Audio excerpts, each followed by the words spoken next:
Bonjour à tous, je suis Julia, bienvenue aux nouveaux arrivants du groupe.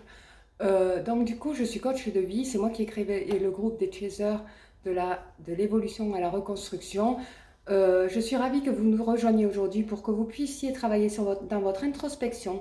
Nous ne sommes pas un groupe pour essayer de retrouver le jumeau, essayer de créer des réunions, de manifester une réunion. Nous sommes un groupe qui gère nos énergies pour travailler dans notre introspection. Donc pour travailler à l'intérieur et pas perdre votre temps à attendre que votre jumeau revienne à manifester une réunion qui n'aura pas d'intérêt puisque vous n'aurez pas fait de travail d'introspection. Donc notre travail à nous, le but à nous, c'est de travailler sur son introspection pour enlever toutes les souffrances que ce parcours puisse vous mettre dans votre chemin. Donc je vous invite à rentrer dans le groupe Facebook pour que vous puissiez travailler avec nous dans votre introspection. Il y aura plusieurs émissions à thème sur le parcours des FJ. Voilà, sur les énergies, sur l'hypnothérapie, il y aura des méditations, il y aura plein de choses. Donc je vous invite à nous rejoindre, bien entendu, à s'abonner à ma chaîne pour ceux qui n'ont pas Facebook, bien entendu, pour que vous puissiez suivre les émissions. Je vous en lance de temps en temps. Voilà, alors aujourd'hui, je suis de bonne humeur et je souhaitais vous parler de comment gérer les souffrances que le parcours puisse mettre dans votre introspection. Donc déjà, il faut savoir que le lien des flammes jumelles, c'est un petit peu comme la fameuse phrase « Fuis-moi, je te suis », le fuyeur et le runner, le suiveur et le chaser. Donc, il y en a un qui est dans l'introspection et l'autre qui est extraverti, intro-extraverti. Si vous voulez, quand vous êtes dans cette phase-là en tant que chaser, intro-extraverti, vous pouvez que vous imaginer, parce qu'en règle générale, quand on tombe amoureux, on tombe souvent amoureux d'une personne qui ne parle pas trop de lui. Et le runner le fait souvent. Il ne parle pas trop de lui, il n'est pas dans la communication. Pour lui, c'est très difficile. Donc, vous ne pouvez que imaginer, fantasmer ce personnage. Et vous ne pouvez qu'en tomber amoureux, bien entendu. Parce qu'au niveau du cerveau, c'est comme ça que les programmes se font souvent. Donc, vous allez, comme vous fantasmez, vous rêvez de quoi? De vivre une belle histoire d'amour. Et comme beaucoup entendent que le lien des parcours FJ est un lien fort et l'amour le plus puissant et le meilleur, vous allez vouloir trouver votre jumeau, sachant que c'est un parcours qui est assez compliqué, parce que beaucoup d'entre vous est dans le fantasme et se font des films vis-à-vis du caractère, de la personnalité du jumeau. Le jumeau, qu'est-ce qu'il a? Il a juste un vide intérieur. C'est pour ça qu'il est dans l'introspection. Donc, vous avez toute son intériorité et vous le connaissez. Au début, ça va être compliqué pour vous parce que vous ne savez pas pourquoi vous l'aimez, parce qu'il ne vous apporte rien. Et pourtant, vous l'aimez. Donc, vous ne savez même pas pourquoi. Vous l'aimez parce que, quelque part, vous fantasmez ce personnage. Mais vous ne savez pas pourquoi vous le fantasmez. Parce qu'à la rigueur, une personne lambda, elle ne vous apporte pas. Elle est trop dans l'introspection. Elle ne vous parle pas. Elle n'est même pas curieuse de votre vie. Vous allez abandonner. Tandis que là, vous poursuivez et puis vous acceptez ses retours. Et c'est là où il faut vous poser la question si vous êtes dans ce parcours. Donc moi, aujourd'hui, je souhaitais vous parler de comment travailler dans son introspection. Donc, il faut savoir, vous, les chasers, oui, c'est à vous de travailler dans votre introspection afin que le jumeau puisse, quand vous vous retrouvez, puisse s'aligner à vous, en fait. Parce que quand vous aurez travaillé en vous, mais entièrement, il reviendra. Voilà. Moi, par exemple, quand j'ai perdu ma perte de poids, quand j'ai fait ma perte de poids de 40 kilos, quand j'ai changé de vie, il est revenu. Et il est revenu pour voir si au niveau de mon personnage, j'avais changé, appuyer sur mes blessures, si j'avais guéri, si le fait que je perde du poids, j'ai guéri. Au niveau de son âme, pas au niveau de sa conscience. Voilà. Mais en tout cas, il est revenu de lui-même. Voilà, bref. Donc, là, en fait, si vous voulez, les jumeaux servent à ça. Servent à ce que les runners servent à ce que est-ce que vous avez fait un travail intérieur.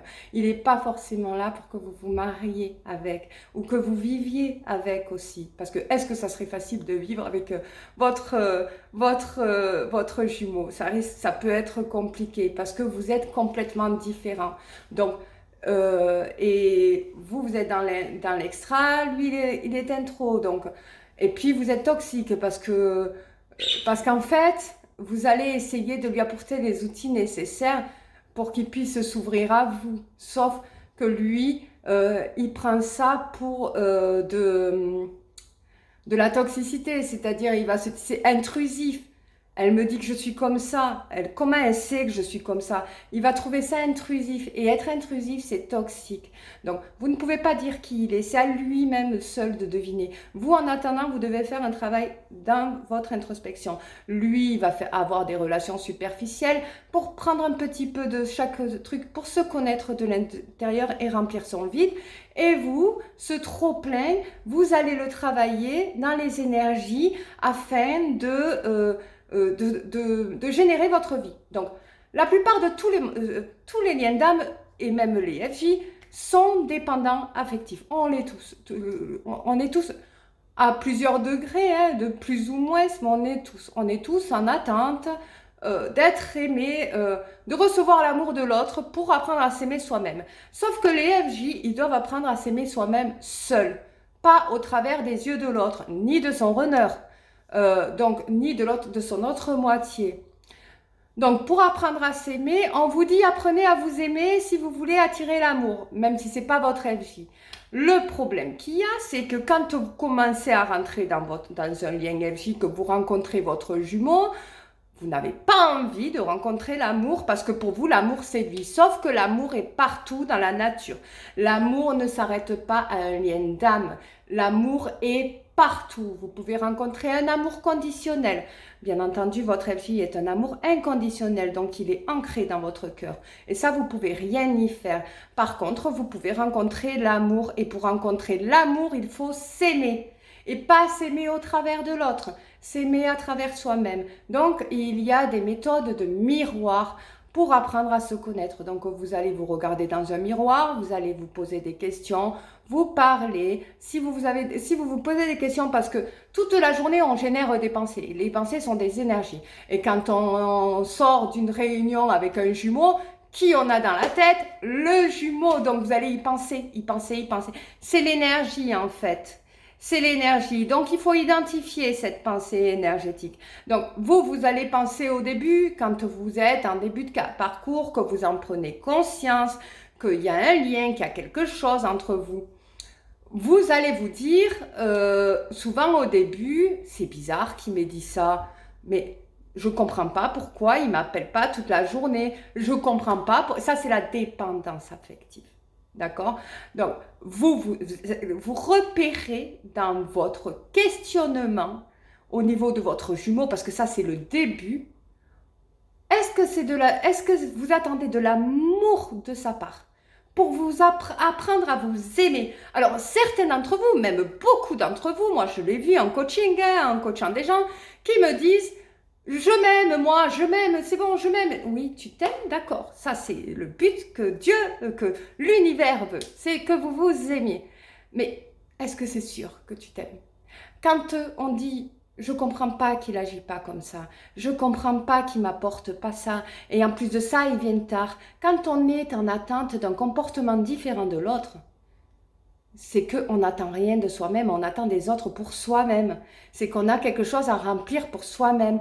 Et c'est là où il faut travailler dans l'introspection, les chasers. C'est-à-dire que ce que les autres ne vous apportent pas dans votre jumeau, vous devez vous l'apporter vous-même. Vous ne devez pas être en attente qu'il revienne. Ne vous mettez pas dans une énergie d'attente parce qu'il ne reviendra pas. Ne vous mettez pas dans une énergie qui soit fabriqué par votre propre fantasme, parce qu'il ne sera jamais comme ça. Parce que ça crée une attente chez vous qui fait que votre travail dans l'introspection est en stand-by. Donc, beaucoup de jumeaux ne reviennent plus parce que vous êtes en stand-by. Voilà, vous allez en parler, vous allez y penser, vous allez vous faire tirer des cartes. Quand on tire des cartes, on vous touche votre corde vibratoire qui est votre cœur, quand on vous dit que votre jumeau va revenir ou que votre âme sœur va revenir et que ça touche votre cœur, oui, si ça touche votre corde vibratoire, ça travaille les énergies et bien sûr qu'il va revenir. Mais tant qu'il n'y a pas de travail d'intro, il n'y aura pas d'importance en fait, il n'y aura pas de compréhension, il y aura toujours des fuites. Toujours, et même chez les âmes sœurs, toujours des séparations, parce que vous n'êtes pas dans l'introspection quand vous êtes comme ça. Vous êtes en attente tout le temps, et l'attente, il faut l'enlever. Il faut que vous attendez de vous-même, pas des autres. Donc l'exercice du miroir, de se parler à soi-même, est très important parce que vous avez les réponses à votre questionnement. Vous l'avez au niveau de votre être intérieur. Votre être intérieur vous parle. Il demande à être nourri. Donc, quand il demande à être nourri, c'est pas manger des fruits, des légumes, des machins. Il demande à être nourri de bonnes paroles sur vous. C'est-à-dire la parole je suis. Je suis. Je suis, ça veut dire créateur. C'est ego, c'est créateur, je suis. Donc vous pouvez dire je suis une personne merveilleuse. Je suis une personne adorable. Je suis une personne aimée, très aimée, parce que je suis une personne qui m'aime. Il faut que vous apportez toute la nourriture que votre... C'est votre être intérieur. Quand vous êtes mal, que vous n'êtes pas bien, que vous ressentez qu'on ne vous apporte pas, c'est parce que votre être intérieur vous dit mais aime-toi, fais les choses pour toi. Aime-toi, apporte-toi ce que l'autre ne t'apporte pas. N'attends pas des autres, attends de toi-même. Attends de toi-même, attendez de vous-même. Et en plus, vous pouvez vous l'apporter parce que l'être humain est créateur. Vous pouvez vous apporter du plaisir, de la joie, du bonheur par vous-même, par des attractions, du divertissement, par d'autres histoires d'amour. Voilà, là vous nourrissez votre être intérieur quand c'est comme ça. Il ne faut pas s'oublier à travers les yeux de quelqu'un d'autre. Autrement, vous allez être sous emprise, sous attente et vous ne travaillerez pas dans votre intériorité. C'est souvent le cas pour ceux qui souhaitent perdre du poids, par exemple. Ils souhaitent perdre du poids parce qu'ils ont une souffrance au niveau de l'estime d'eux-mêmes. Parce que c'est vrai que le poids, c'est un problème de santé. Quand on a beaucoup de poids, on a des problèmes de santé et c'est grave, ça peut s'aggraver, ça diminue l'espérance de vie. Et ça, s'il y a eu une prise de poids, c'est parce qu'il y a eu dans votre chronologie de vie quelque chose que vous attendez des autres, que vous ne vous apportez pas à vous-même. La nourriture que votre être intérieur vous demande, c'est-à-dire toutes les qualités que vous aviez à l'intérieur, vous ne devez pas aller les chercher dans la nourriture, mais vous deviez aller les chercher dans les mots. C'est parce que des fois, vous confondez la faim, votre estomac a faim, avec ce que votre être intérieur attend de vous. C'est à cause de ça qui est la prise de poids. C'est pour ça que la technique du miroir aussi est importante, pour les histoires d'amour aussi. Quand vous êtes dans le relationnel, quand vous rentrez dans le relationnel, vous attendez des autres aussi. Ça arrive tout le temps. Qu'on vous annonce plein de qualités, quand vous attendez que les gens soient open avec vous, vous rendent heureux en fait, heureux. Et parce que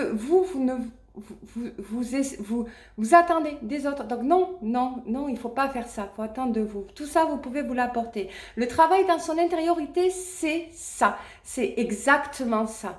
Donc ça, c'est un voyage à faire à travers vous-même. Alors, bien entendu, il y en a plein qui vont dire, moi, quand je me regarde dans le miroir, je me maquille, je fais même pas attention à moi en fait. Je fais attention juste à ce que mon eyeliner soit bien tracé, mon rouge à lèvres bien mis, mes sourcils aussi. Enfin, je me vois. En fait, vous vous voyez pas. Vous vous voyez pas pour de vrai. Vous ne vous observez pas. Donc du coup, c'est comme si quand vous vous voyez dans le miroir, c'est comme si vous voyez votre être intérieur. C'est comme s'il n'existait pas. En fait, quand vous ne vous parlez pas, vous avez le droit de vous parler. C'est pas parce que vous vous parlez que vous avez une maladie psychiatrique. Bien au contraire, vous nourrissez votre être intérieur. Donc, quand c'est vrai que, et ça je vais pas le cacher, beaucoup vont dire, mais on n'en a pas le besoin. Moi, quand je passe dans le miroir, j'essaie de l'éviter, je me brosse les dents parce que ça me fait une perte de temps. Ce n'est pas une perte de temps, c'est un gain d'énergie, en fait, de se parler. Je t'aime, aujourd'hui on va faire ça, merci, on a bien dormi, j'ai bien dormi plutôt parce que vous êtes une seule personne, j'ai bien dormi, je m'aime, je suis heureuse, apportez-vous tout ça. Faites-le le matin, 5 minutes, quand vous êtes à la douche, c'est de la nourriture que vous vous apportez. Ça vous évite la prise de poids, ça vous évite les problèmes relationnels avec autrui, un bon fonctionnement au niveau professionnel. Au niveau de la santé, ça vous nourrit. Mais en fait, ça vous apporte tout, de vous apporter à vous-même. C'est pour ça que le travail dans l'introspection est très important chez les chasers. Donc, quand le jumeau va revenir, en règle générale, quand vous avez rempli votre travail dans votre introspection, le runner va changer par rapport à vous. Vous allez avoir l'impression qu'il va changer, mais il va changer d'apparence, il va changer au niveau aussi, il va être peut-être un peu plus, il va peut-être se livrer un peu plus, mais vous, vous allez y être indifférent parce que vous n'êtes plus en attente de ça, parce que vous savez que vous pouvez vous apporter ça vous-même. Donc, lui, c'est pour ça qu'il va changer envers vous. Là, il va vous tester. Le runner revient que si vous faites bien votre travail. Voilà. Si vous avez bien fait avec les outils qu'on vous donne et les méthodes, le travail d'introspection. Voilà. Alors, oui, vous allez être heureux parce que ça, l'enthousiasme et tout ça, bien entendu, vous l'aurez quand vous avez fait un travail d'introspection et que vous êtes complet. Mais l'unité, c'est avec lui normalement. Donc, il devrait se remplir, normalement, les 2 chakras du cœur s'ouvrent, l'énergie passe dans l'intériorité de votre jumeau et c'est là où fonctionne la fusion. Et donc la fusion, je ne vais pas vous mentir, je ne sais pas ce que c'est, mais je pense que c'est l'éveil des 2 âmes, voilà, et que ça doit faire vraiment, pas peur, mais ça doit être vraiment magique parce qu'on a l'impression de faire une seule et même personne. Donc, vous finissez par accepter votre runner, vous finissez par accepter ses fuites, vous finissez par accepter, en fait, qu'il est différent de vous, parce que vous arrivez à vous apporter vous-même tout ce que vous attendez de vous-même. Parce que ce que vous attendez de votre runner, c'est ce que vous attendez de vous-même. Voilà, c'était Julia sur le thème que dans quoi devions-nous travailler dans l'introspection. Après, il y a beaucoup de choses à s'étaler, voilà, mais ça durerait 1 heure. Donc déjà, je suis contente de vous en avoir parlé parce que c'est un sujet qui est assez important. Je vous invite à vous abonner à ma chaîne. Je vous fais de gros bisous et je vous souhaite un bon dimanche.